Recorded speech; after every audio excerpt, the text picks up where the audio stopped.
Western medicine doesn't fully answer these questions, right? We're beginning to notice holes in Western medicine. And that is when, often when, no answers can be found in Western science, that people turn to holistic medicine, to this particular field, right? And more in today's time, we're beginning to understand the importance of alternative medicine, holistic medicine, call you what you may. So in today's session, we're going to try and answer some of these questions. The first two questions the first two examples that I brought across. Why do these things happen? What is the answer to things beyond the physical body, right? And we have amazing, amazing speakers here with us today. And they're all going to be giving their perspective, and we are going to have questions from the audience. So please have some questions ready. So with me, we first begin with Gurmukh Kaur Khalsa. She is a wonderful Kundalini yoga teacher, renowned all over the world. She's been teaching and training hundreds and hundreds of teachers. So really, so much healing in her lifetime. Thank you. Dr. Reverend Beckwith, you know, I've seen him so often on Oprah, on the Ellen show, so many shows, and now having him sitting here right with us, you know, what an honor and what a pleasure. An author of some amazing books, Living Vision. Please check all of them out. Our very own Sadhvi Bhagawati, thank you. She needs no introduction, but definitely if you want her full life story, which is amazing, please grab her book in detail. It's right outside from Hollywood to the Himalayas. Definitely grab it and get it signed. Abuelo Antonio Oxte. And I just learned that Abuelo means grandfather. And this is very interesting, is a shaman, you know, from many generations, and he is from Mexico, where he lives, you know, really in a small village. So what an honor to have him here, full of love, you know, full of love and energy. If you just spend 2 minutes with him, you will feel it, you know, you will feel it. Dr. Smita Naram, I had the pleasure of attending her session yesterday, and really what an amazing way of transmitting information. She is the founder of the Ayush Shakti. Please find it online. Dr. Raghavan Kutty, he has been honored with the highest award in Ayurveda. So he really is, you know, the Vede Ratnam, the jewel of the crown in terms of Ayurveda. So definitely please have a word with him. Really looking forward to meeting him, and thank you.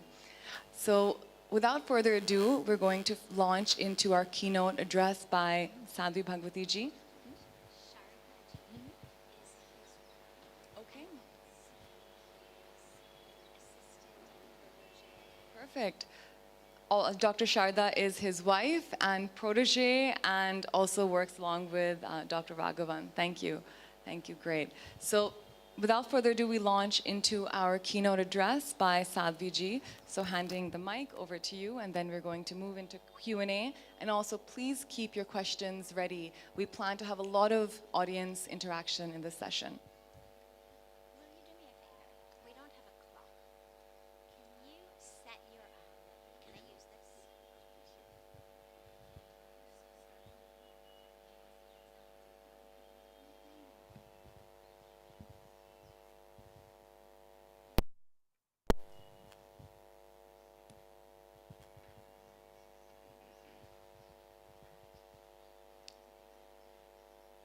What an honor and incredible blessing it is to be together with these beings here on the banks of Mother Ganga.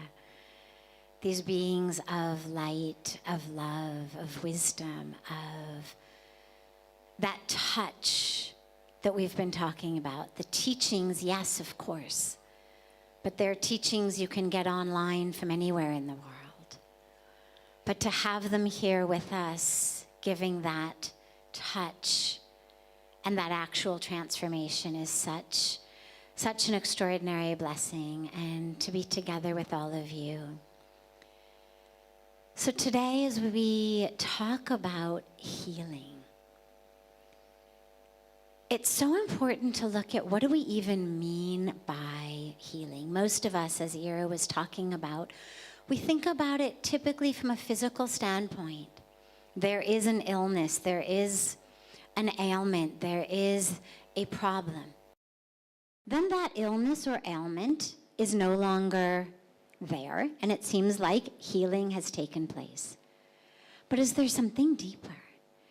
In English, the word for health, the root of that word for health is actually the same root as the word for wholeness, which I love because it makes us remember that health is not just an absence of a fever or a virus or a bacteria or a fungus or an infection in some way. Health is something much bigger than that. It's an experience of actual wholeness. Now, as we're talking here today about beyond the physical, we know, if you didn't know it, you wouldn't be here. You know the role of our minds, what we think, what we feel, what we believe on our physical health. Some of my favorite research studies are on that. I'm not going to go into all of that here, but there's so much great research showing the intersection between a belief we have, a thought we have, a feeling we have, and our physical health. One of my favorite ways of thinking about this is more than 50% of people who have a limb amputated continue to experience what we call phantom limb pain, meaning they have pain in a limb that no longer exists. And as awful as it is for all of them, I love it as a fact from that spiritual, physical, mind-body experience, because most of us think our pain is in the body. What hurts? My knee, my back, my ankle, my head, my stomach. But now you imagine, I no longer have this arm. It's actually been cut off at the shoulder. It's gone. But I keep having pain in it. What hurts? My arm. Where is that pain? Where does that pain exist? Now, sadly, when most of us talk about it's in your mind, we say that in a way that kind of denigrates what people are feeling and belittles it. Oh, it's just in your mind. As though it's illusory, as though it's not really there, as though it's just something that you've made up and you should get over it. No. Yeah, it's in the mind. And the mind is so extraordinarily powerful that it actually creates the experience that we have. So it's not just in your mind. It's that power of the mind that permeates every cell of the physical body, that permeates the energetic world around us. Now, a lot of us have situations, and this was certainly my case, where on a physical level there isn't anything that's that wrong. No diagnosable disease that you walk into a doctor and they do a series of tests and they say, oh, you've got this. None of that. And yet, we live in a state, an experience of dis-ease. There's food in our stomach. There's a roof over our heads. We don't have some kind of vitamin or mineral imbalance. There isn't an infection in our bodies. And yet, there is a state of dis-ease. We wake up in the morning not exuberant for the day. We try to go to sleep at night. Sleep doesn't come, or it comes in fits. What is that? So we're going to be talking about this element of spirituality. Now, when we talk about spirituality, it's important to realize we don't mean just something that exists in books or religious traditions or prayers in different languages. Spirituality means literally of the spirit, of that which is unchanging within us, of that which is not the body, whether it's ravaged by disease or not ravaged by disease, that which is not of the body, that which is not of its history, that is not of its size or its shape or its color or its story. And I want to share a personal story of this because I was suffering. I was ailing in a way that I know so many of you and so many around the world are, which is that state of dis-ease. Nothing a doctor is going to take my blood on and say, oh, here's what's wrong with you. But something that was preventing me from actually being able to live in joy, in truth, in that wholeness of health. The details of all of it are not that important. It was, I had been through in my childhood quite severe, in addition to lots of blessings, lots of privilege, lots of opportunity, beautiful family, beautiful education, beautiful all of that.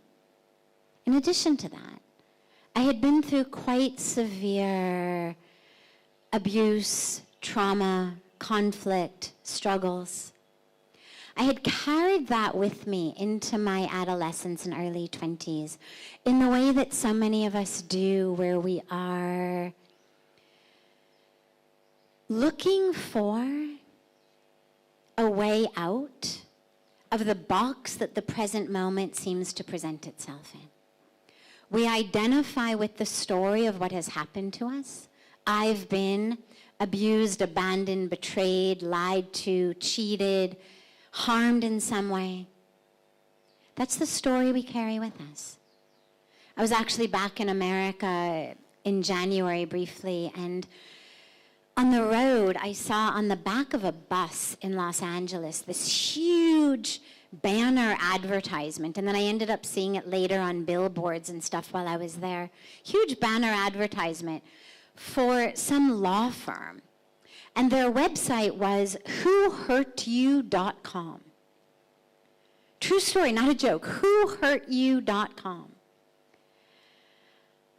And I thought, wow, this is the reflection of how and why so many of us suffer, because this is how we identify, how I was hurt. We've all got our stories. I was carrying mine. And I did what so many of us do, which is we realize this box I'm in the present moment is not where I want to be. But without access to spirituality, without access to deeper teachings, we turn to alcohol, to drugs, to food, to sex, to Facebook, to whatever it may be, to pull us out of that moment. And that's why I always say addiction is actually a spiritual quest gone awry. It's a very true, very real, very powerful, very right knowing within you that says, this story I'm telling myself, this dis-ease of the moment is not how I am supposed to be living. This is not the truth of who I am. I need something else. But when we turn just to those substances, as anyone who's ever struggled with addiction knows, it doesn't actually work. All it does is numb us. But it doesn't transform anything. It doesn't change anything, and it ends up pulling us farther away from our truth. But when we don't have an option, that's where we go. And for me, at the age of 25, when I came to India with a backpack on what I thought was just an adventure trip, whole other story, I won't go into all of that now, but I had thought it was just a semester off of my PhD program, and I get here. And after having this extraordinarily powerful spiritual experience, standing on the banks of Ganga that just was as though a veil was pulled off of not only my eyes, but every way of knowing that I had. Suddenly I found myself in the presence of the divine. I had spent my life not trusting. I didn't trust God. I didn't trust the universe. I didn't trust myself. And if you wanted to know why, I had a really good story of why I couldn't trust. Here's what's happened to me. And so I didn't trust. I felt incredibly separate from. If you had said everything is grace, I would have said to you, I'm sure that's true, but I'm the exception to that. Like, that's really nice for everybody else. Too bad it isn't true over here. And suddenly I had that experience just spontaneously, standing on the banks of Ganga, of an experience of the presence of the divine that was everywhere as everything, in me as me. I was not separate from it. And that transformed me in that moment. And then, fast forwarding, about a week later, I had met Puja Swamiji, who you've all had the opportunity to have his darshan and to be in satsang with on the first day. And I asked him about fear. And he said to me, you fear because you don't trust. All right. And I gave him my story. Here's why I don't trust. Here's what's happened to me. And it was a story that up until that moment, everyone had always said, oh, you poor thing, you poor thing. It's amazing, my God, you graduated from Stanford. My God, you're getting a PhD. My God, you're succeeding. Like, that was above and beyond what I should even expect of myself. God forbid anyone should expect anything higher. Swamiji looks at me and he says, are you going to take that to the grave? I was 25. I said, God, no, of course not. He said, so are you going to let it go on your deathbed? How about a week before you die? Maybe a month before you die? And I said, God, no, Swamiji. I'm in process. I'm in process, right? Those of us from the West know it's all about, it's process. There's a process. And I'm in process. And eventually I will recover, I will heal, I will be okay. And he looked at me and he said, you're waiting for someone to draw the line. You're waiting for someone else to come in and tell you you can be done. You can be free. He said, no one will. You can either carry it to your grave, to your deathbed, to a week before you die, or you can let it go tonight. And I was like, tonight?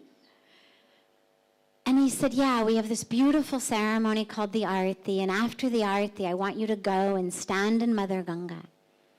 Hold her waters in your hands and offer into that water all of your pain, all of your anger. And then I want you to offer the water back into Ganga. It's incredibly embarrassing to admit 26 years later the level of arrogance and skepticism and cynicism and close-mindedness that I had at that time. But in the spirit of full transparency, I spent the rest of the afternoon thinking, right. I'm just going to offer this to a river and it's going to be gone. All of the pain from the abuse, the addictions I'm struggling with, I'll just give it to a river. And finally, somewhere around late afternoon, early evening, I had a moment that I'll always be incredibly grateful for, which was a moment of deep humility and deep sincerity in which I said, all right, I know it's not going to work. Obviously, it's not going to work.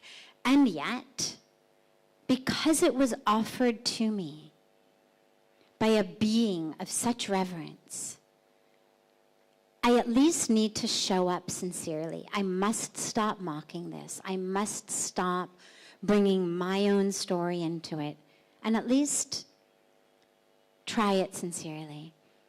And to make a really long and beautiful story really short, it worked. It actually worked. And that was 26 and a half years ago. And I share this with you today because that which so many of us are struggling with, that we hold in our bodies, that is the stress that is harming our bodies and our minds and our hearts, has to do with stories we tell ourselves about who we are based on that which has happened to us, based on that which we're struggling with, based on how we identify. And you're here in a land of liberation and freedom. I never thought freedom was possible. It never occurred to me. I had learned to manage most of my life. I thought that was the highest it gets. Everybody I knew was managing their lives in some way, better or worse. The idea that one could actually be free, that this wouldn't hang over my head, was inconceivable to me. And I want to tell you it's possible. And not only is it possible, but you can make it happen. Not only have I seen it in my life, but I've seen it in the lives of so many.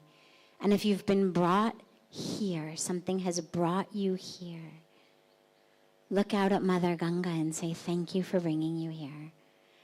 And then take an opportunity while you are here to let go of whatever you can that is creating that dis-ease in you. I want to stop here because we have such extraordinary, amazing luminaries to hear from. And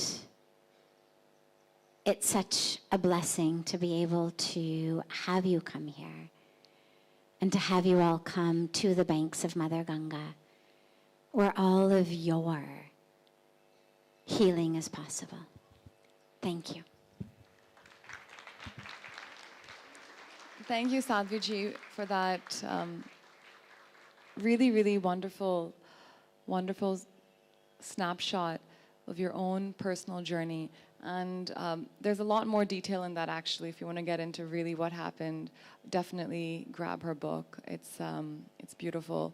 And I think I've been feeling a little bit, I've not been able to take a Ganga dip so far. I'm like, it's going to be cold, but definitely after this, we should all go take 3 dips in the Ganga, right? 3 dips in the Ganga. All right, so now I have a question for all of you. How many of you have prayed? How many of you have prayed? Just raise your hand. How many have offered a prayer? And how many times has your prayer failed? How many times have you asked for something in prayer and it didn't happen? Right? Right? Yeah, many hands. So I want to talk a little bit about prayer, right? Perhaps the most simple spiritual practice, and how the power of prayer can help with healing. And what is the process of prayer? Reverend, I'd like to hear from you about this. And anyone else who has any thoughts on this, just please grab the mic so we can make this as interactive as possible. Thank you very much. Once again, I'm honored and grateful to be here in front of all of you.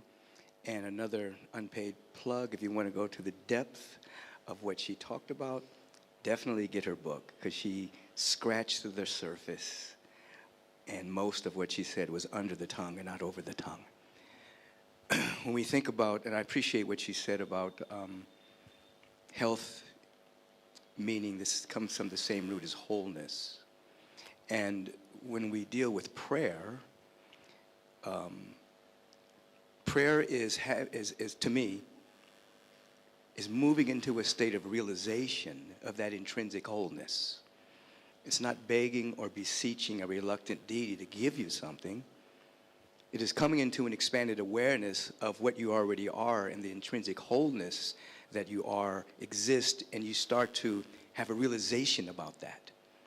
So many people are asking for something, but they're receiving not, because they're asking from a vibrational place of not having. And so true prayer is not trying to convince God of anything. Fortunately, we can't convince God of anything. Fortunately, you cannot influence God, because the presence of God is the same yesterday, today, and forever. It doesn't change. It's always, God is always being itself totally and completely. God is love.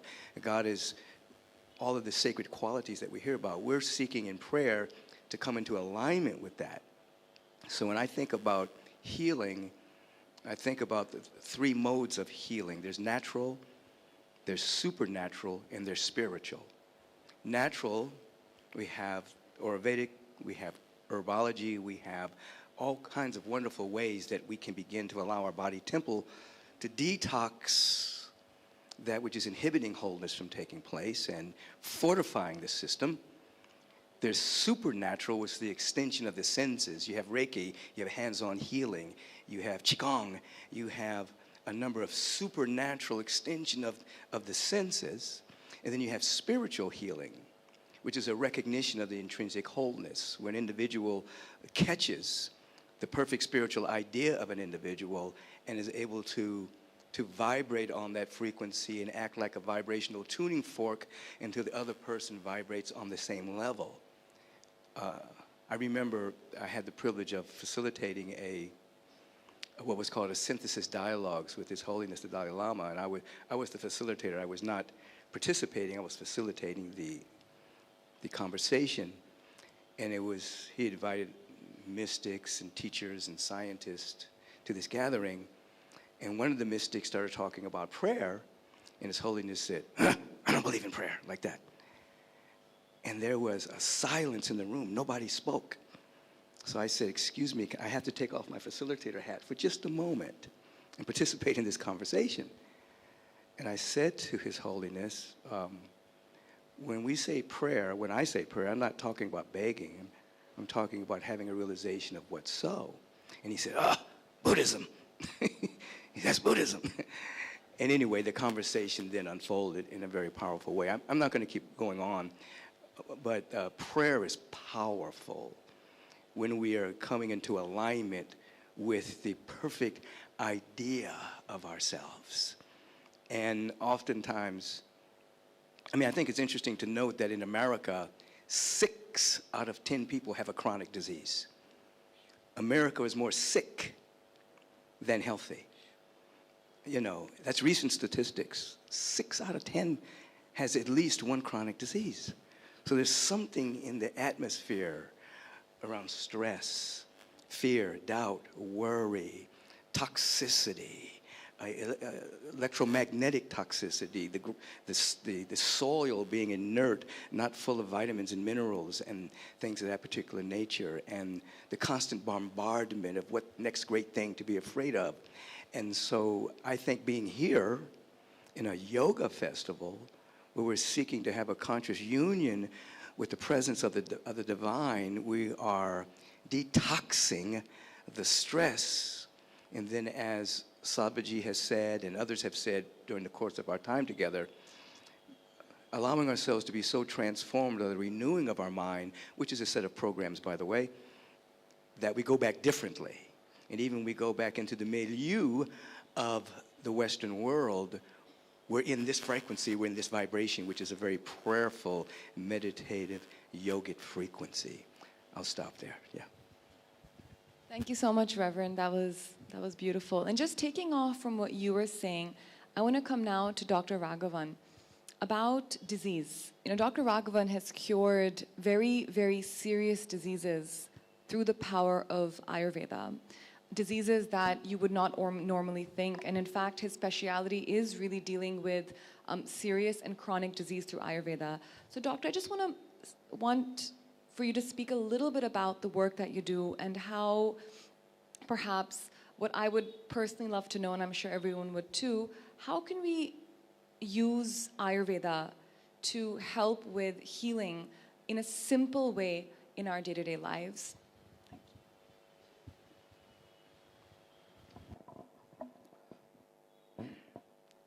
Om Guru Brahma, Guru Vishnu, Guru Devo Maheshwara, Guru Sakshat Param Brahma, Tasmai Sri Gurave Namaha, Ajnana Timirantasya, Jnananjana Salagaya, Chakshurun Milidam, Ena Tasmai Sri Gurave Namaha. Dear friends, Ayurveda is the oldest science of healing. It is part of Veda. Veda means simple knowledge. It is not a religious text at all. It is a fountainhead of knowledge, dharma moolam and jnana moolam. The same sukta will have both the meaning. And the jnana moola, that part is knowledge. That knowledge includes science and technology also. So, one example I can tell you, the Purusha Sukta, the very well-known Sukta, is present in 2 Vedas. That Purusha Sukta is a formula for electricity generation. Already it is in the market. That is Dharma Mula. So, Ayurveda comes under Jnana Mula, the root of knowledge, science and technology. So the knowledge of Veda, it is experiential intuition, not in the laboratory. Please understand that. It is not trial and error. The Western historians say it is trial and error. No. It is experiential intuition. When Shabana Maharshi got aging process advancing, he developed Chavanapras. There was no laboratory there. So the universal knowledge is there. That is, it is approachable to us. We can address that, find out that. That's the prana.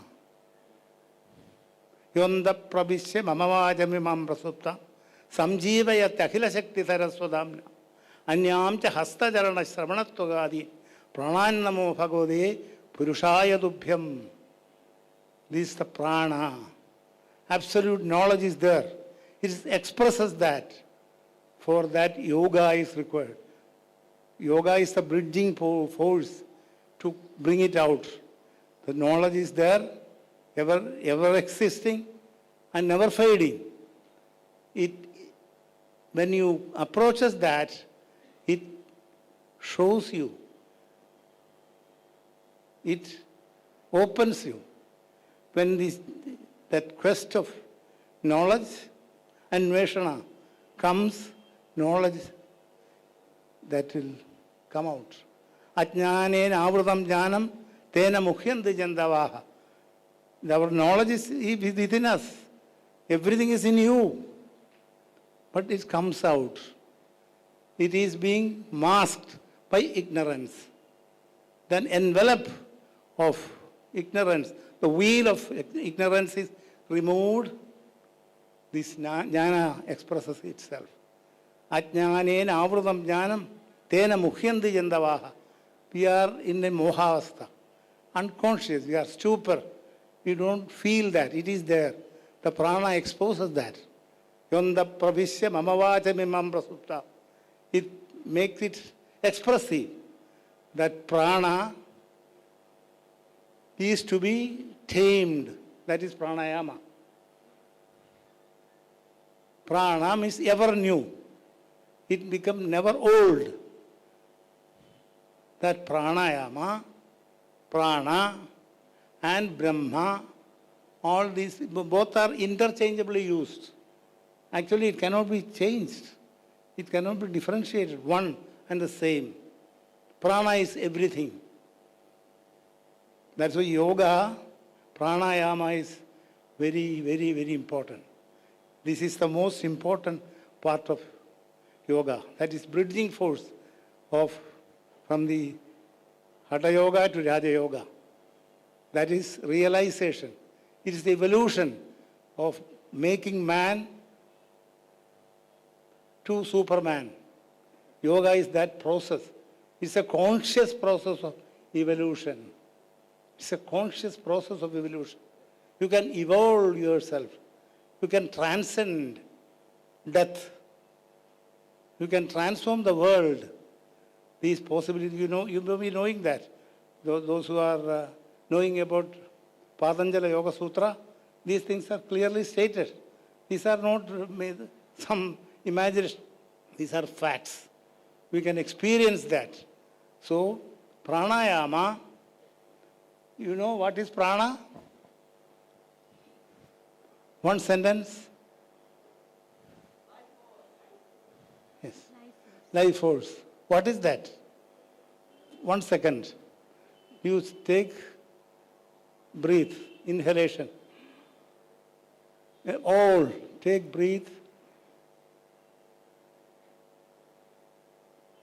Keep in kumbhaka. Keep it there.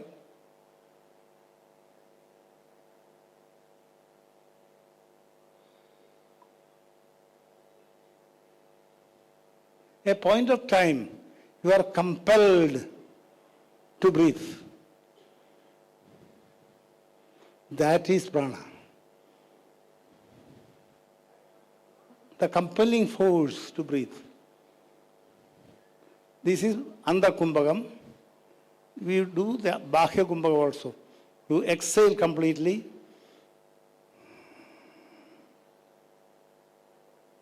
Hold it like that.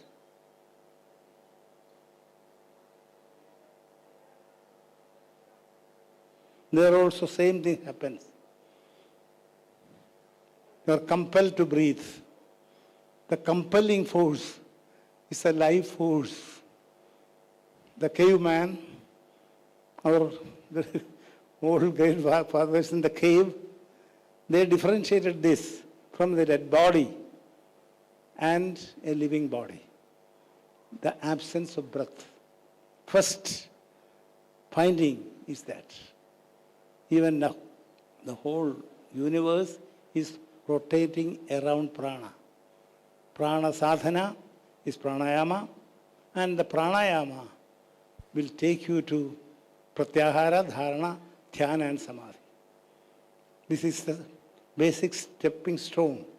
It is andha sadhana and bahir sadhana.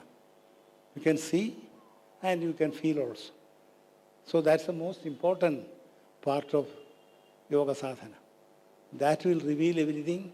That can be used, that force can be used for healing.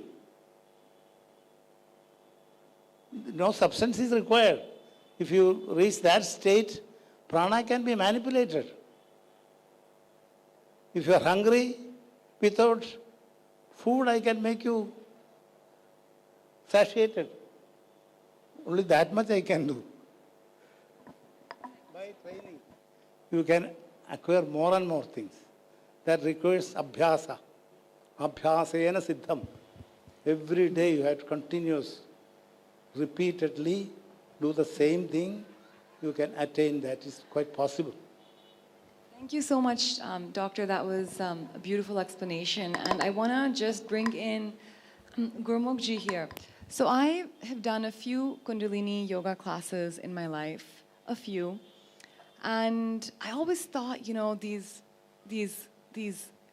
these crazy exercises and this breathing, what is going on? What is going on here? And those of you who may have experienced Kundalini yoga, today when we were doing the class on the Ghat, people were just watching and saying, what's going on here, But I remember one particular Kundalini yoga class I did. I hadn't slept the whole night for whatever reason.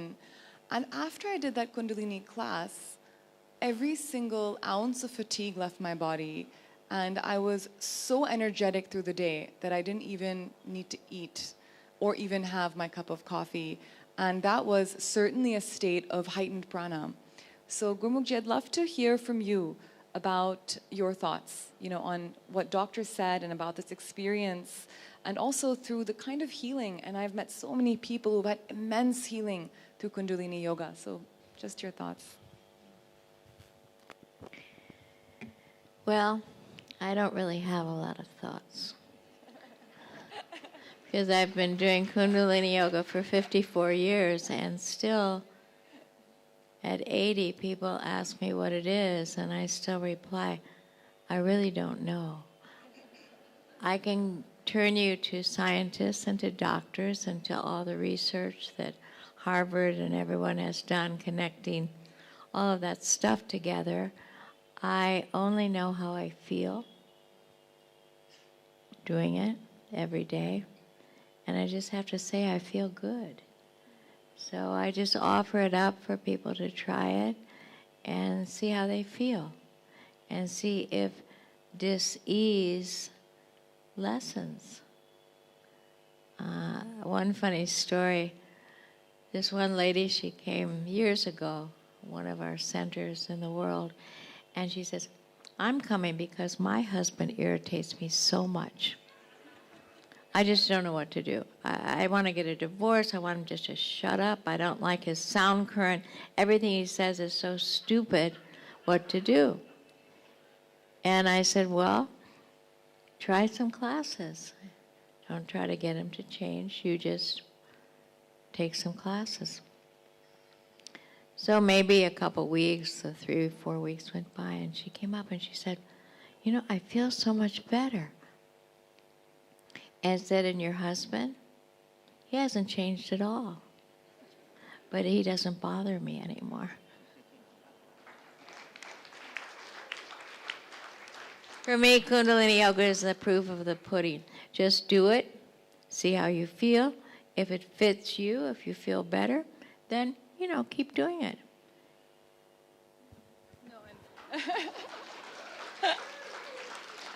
And that was certainly my experience with Kundalini Yoga. After some apprehension, I did it. Just the fountain of energy. That was fantastic. Thank you so much.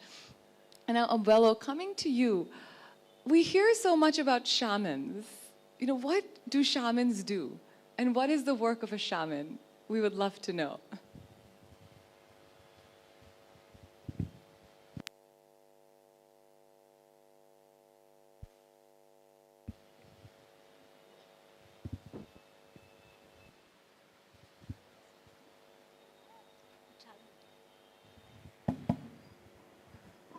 Hello. It's good to feel you, to watch you. Our sister, she's asking what shamans does. And the first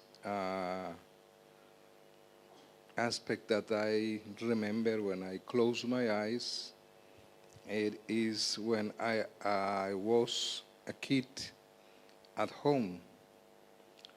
But in that time, who really was with the kids were the grandmother and the grandfather. My grandmother, she was a healer. She was healing all the population of the town, the Mayan town. And of course, the first son or the first daughter in the family, he or she was elected by the grandmother and the grandfather to learn with them how to go to the farm to know the soil. At 5 o'clock in the morning every day to wait the sunrise. Have a little ceremony, personal ceremony, receiving the impact of the new world, the new life, the new song, because we are new every day, like the song. The song, it looks like it's the same song than yesterday, ta-ta-ta. No, every day, the teaching of my family, my grandfather, my grandmother, is that we need to be like the song. Every moment when we wake up, the first thought that we have to remember is thanks. I am opening my eyes, but they are not my eyes. They are windows to recognize where I am right now. So through that, we start to understand where we are. We are in the garden, in the heaven. So it's necessary to follow the animals that are surrounding us. For example, the birds. Immediately that they feel the first ray of sunrise, all together in the jungle start to sing. That means the bird singing is my soul that is really happy to be here, giving glory to the creation, to God. That's the old way, like our families were teaching us, to be in gratitude in the life. So, of course, children, we have no norms, we have no rules. We run into the jungle alone, 5 years, 6 years. We don't know about afraid or fears, because since we are small, our relative, our family teach us to respect the spirit of the place where we are. So we never talk aloud. In the moment when we go into the jungle, and we don't use perfumes, but we need to be clean. So it's necessary to take a cold shower before you go out of your house. After that, we don't have to eat nothing, but we go to play in the jungle. So we are happy because the birds come to us and they teach how they feed the children of them. The squirrels, the deers, and all the animals of the jungle are masters to live in peace and harmony. So that's that we learn since we are kids, the tooth shamans, because our elders give us initiations. Meanwhile, we are growing. At the 7 years old, we received the first baptism. 7 months old, we received the first baptisms, where our fathers give a name depending the hour, the week, the month, and the year, and the moon position with the constellation to know more or less the destiny of the kid. Depending on the talent, we receive the guidance. Not everyone has to be shaman. And of course, exist different kind of shamans. There are priests, there are agricultors, there are fishers, there are hunters, there are artists, but all of us, we receive love. It was in the very old times. Now everything is changing, and now the cities are closing to the communities, and all this, for me, amazing life, how we were understanding ourselves and our environment, we are losing very fast. I hope that here never happened this, because in this college, in the Sacred Coach, I am detecting, I am perceiving that they are practicing that we had in that time. So when you have 7 years old, the child decide the name that is going to use. But the father, the mother is the only one that knows that name. Nobody knows that name. So we are carrying in secret the vibration of our name.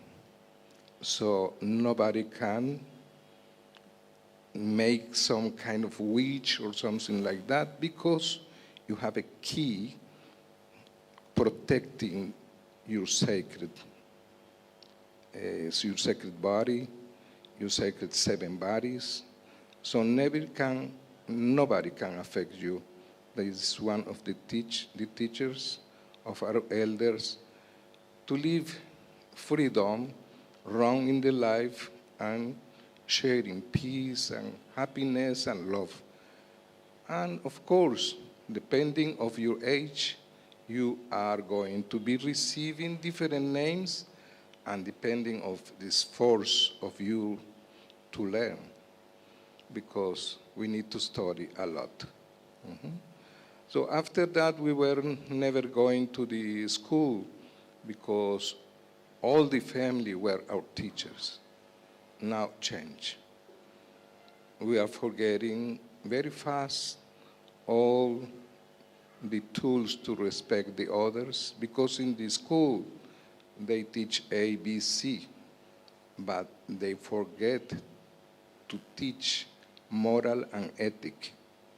And of course, children now are not the same than in the past, that we were respecting the spirits, because after 7 years old, our elders, our relatives start to teach us that we are one more spirit living together, different kind of spirits. But me, I am a kind of horn. How do you say where you cook the meals? Horn? Dove? The oven. The oven. We are a kind of oven, and like everything in this world, start with the Trinity vibration to be in balance. In the matter, in the motion, and the soul, we need to be transparent. We need to be coherent with my thoughts, my feelings, and my actions.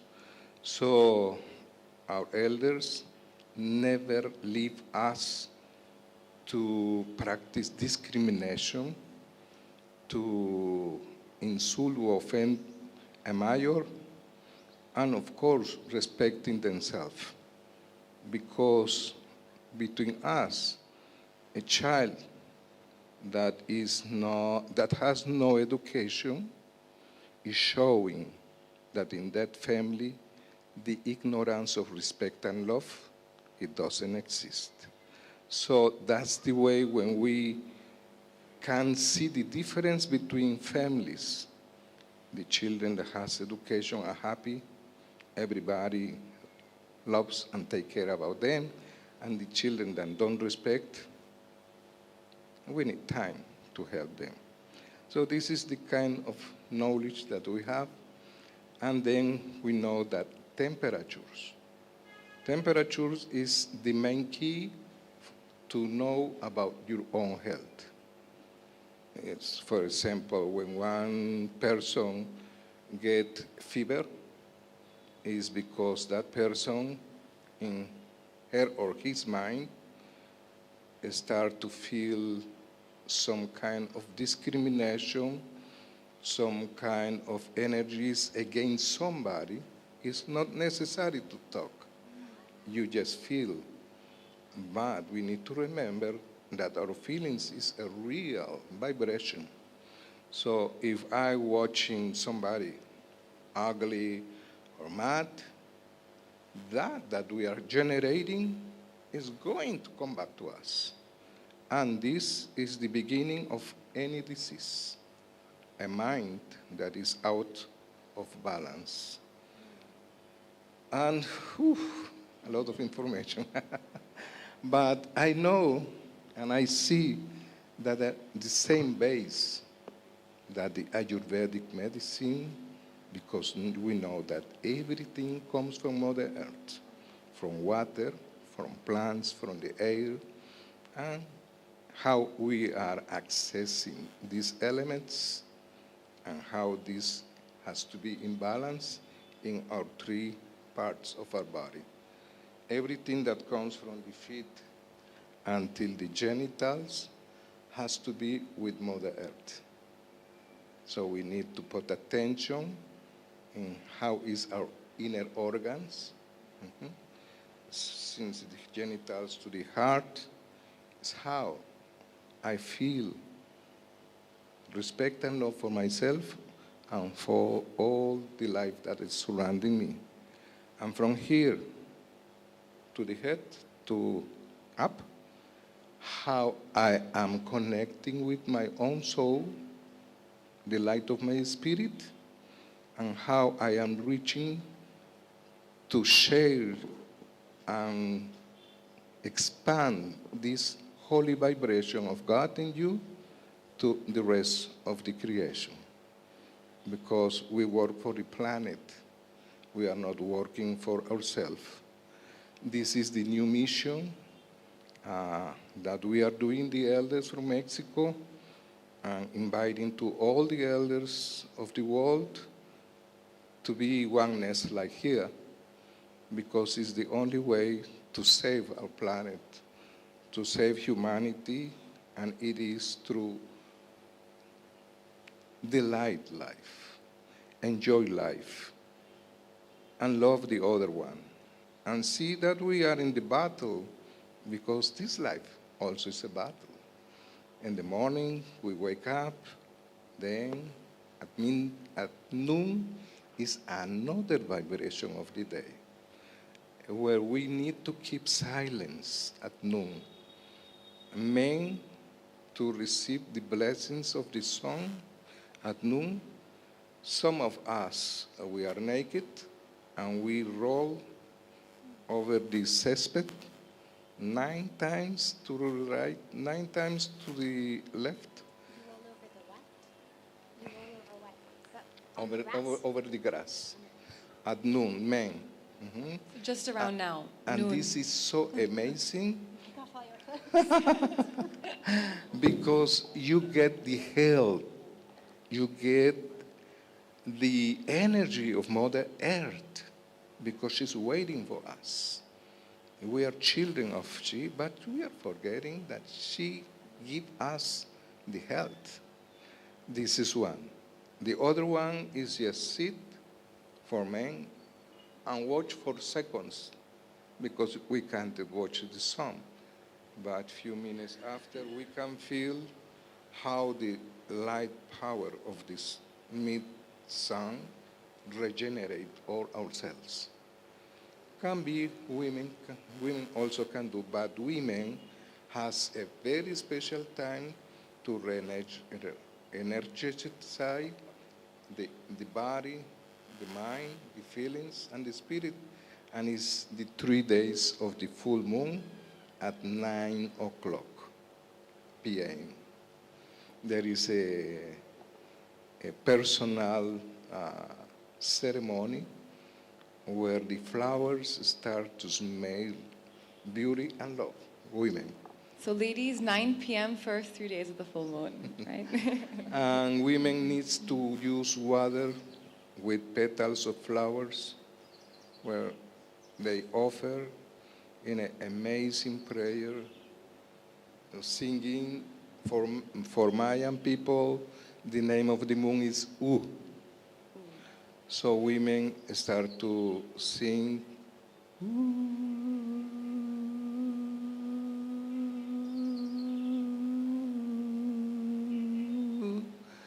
And suddenly you see the moon that is moving, the light, and you receive this. So women can know when is going to have the baby and what do you need to do to be in balance, because women are very sensitive. and is the only flower that changes 3 times in the day and the night, like the moon phase are the energy of the women. So that's part of our knowledge. Amazing. Thank you so much. Try Thank to you. definitely, definitely find him and ask him, and spend a little bit of time just even sensing his beautiful energy. And now, finally, we're going to come to Dr. Smita before we open it up for questions. Doctor, I attended your class yesterday, and it was amazing some of the stories that you were telling. How recovery from trauma happened just through very simple practices, from the Marmot Point practice, and how this traumatic release and all this release just helped cure physical pain. And I know that you've done a lot of studies on this. You've done research and studies on the difference between just a physical practice and a spiritual. So I'd love for you to tell us all about some of the research work that you've done around this, and also if you have any other, from your vast experience, to share with us about this topic. Absolutely. I believe that this body is a house of our soul. And how we keep our house, maintain it, keep it clean, keep it strong, so that it's energetically positive. And then we feel happy in that house. So there is a great physical and spiritual connection in soul and body, mind and emotions. So it is important that we keep this house of our soul always clean and always strong. Clean through the detoxes, strong using Rasayana programs. When that happens, the body is clean and clear, the soul can express a true quality, and that true quality is radiated into the physical being. And I will explain how. The soul is having a quality of Ajar, Amar, Aruj, which means there are many qualities, but I have taken only 3 for our discussion right now. So it is immortal, it cannot get diseased, and it is eternal. So when this physical body is clean, the mind is clean, emotions are cleaned and nourished, this quality of soul radiates through the mind, body and emotions, and naturally, without any need to do specific things, we feel anti-aging. We feel freedom from illness. So that's why it is very important that we have constant practices of spirituality, meditation, prayers. I just want to actually share a real research which we did in comparison to the people who took chronically ill people, who took diet, lifestyle, herbal formula, detox, etc. And the other group which did also the same thing, but they also had everyday meditative practices. So we have one doctor, we have many clinics across the world. One of them in Germany runs by a director of a hospital, KW Rotal. He is Dr. Christoph Karner. And he did this study, so I'm just going to repeat what he did. He took 20 MS, because this is a neurological hospital, so chronically ill 20 muscular dystrophy people who never had any practice in their life, spiritual, meditation, faith, nothing. And the other 20 group of people also suffering from multiple sclerosis. Some of them were devoted to Buddhism and practicing Buddhism. Some were Christians practicing Christianity daily, having a lot of faith and prayers every day. Some of them were devoted to Indian spiritual masters. It was a mixture of people, but completely having surrendered to the God and having prayer, meditation, pranayama is part of their life. And we did Panchakarma treatment. We have a team who does that.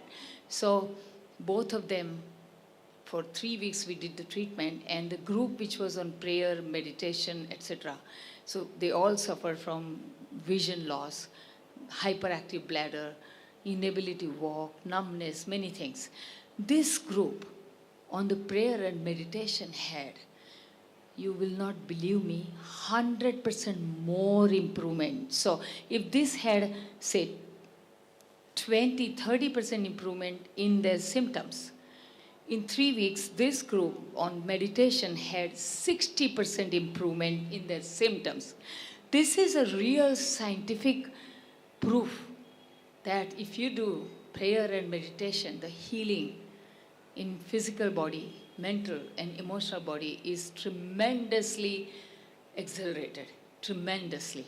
And we are still in touch because he's a neurologist, doctor, he's in contact with all of them.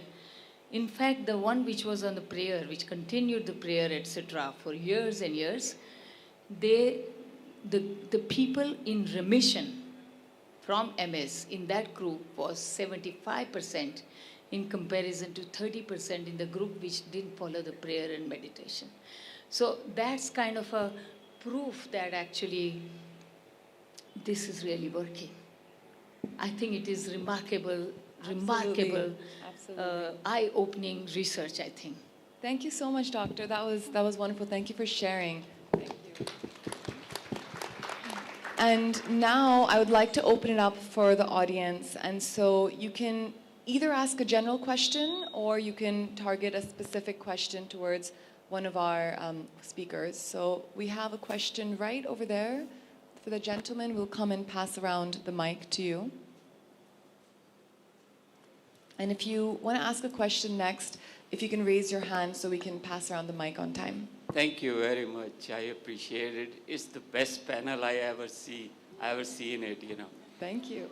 I mean, we have people from all aspects of life. You know, it's the physical, spiritual, emotional, and Ayurvedic, you know.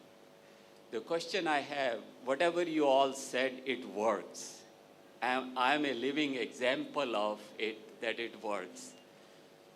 I started my journey 7 years ago. First thing I did was I took the toxic people out of my life.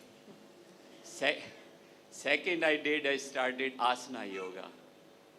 Then from asana yoga, I don't know how the spirituality came. You know, I started reading books. And that was the time when I was able to read Gita first time in 5 hours.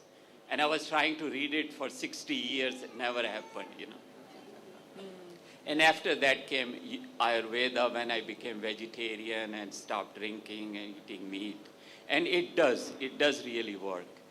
But my question is that you have to be in a state where it works. But now the thing is, how do we prepare ourselves to get to that state so that it works? Because most of us have a problem getting to that state. They know that it works, but they cannot do it. Could be one or the other, could be 100 reasons why they can't do it. They can't take the toxic people out of their life. They don't have time to do asanas. They don't have time for spirituality. Or they can't change their diet because that's what they've been eating all their life. No, that's a beautiful question. Yeah. And now so I need the tools, you know. If all of you can give me the tools because you are all from a different background. Thank you so much. That was a beautiful question, and in my personal experience, very much the same. And just like Gurmukhji said, you have a problem, you do yoga. You're addicted to smoking, do yoga. You know, you want to deal with someone toxic, do yoga. And that practice will change you and transform you. But about the tools and the motivation, right? The biggest problem, how do we get ourselves on the mat every single day? And in between, there's going to be times in our life where that may not just happen. So for that, I'm going to pass this question on to Reverend, you know. Yes. You know, especially from your book, I feel like definitely, how do you get yourself motivated to show up every single day? Because you know these tools are going to work, but how do you show up for yourself? How do you show up for yourself? First of all, humanity grows primarily 2 ways, pain or insight. You're either pushed by pain or you're pulled by a vision.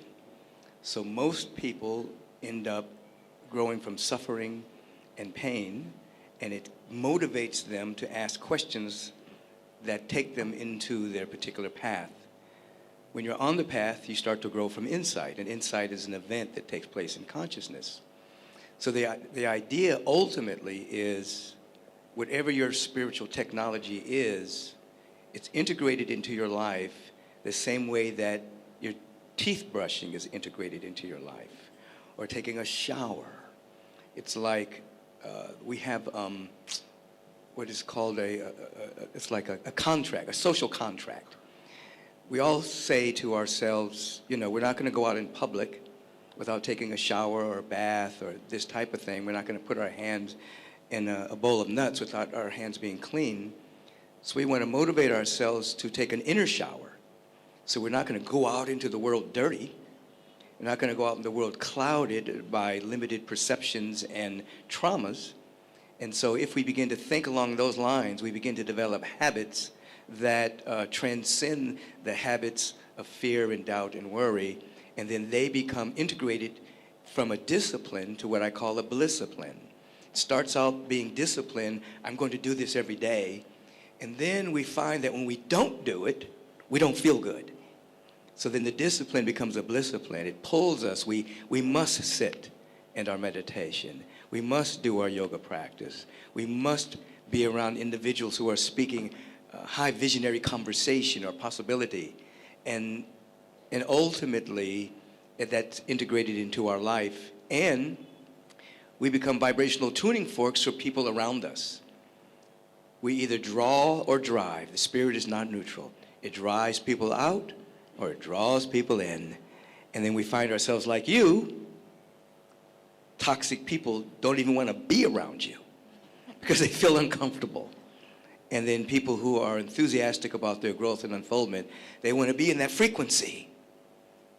I think that's where I'll stop.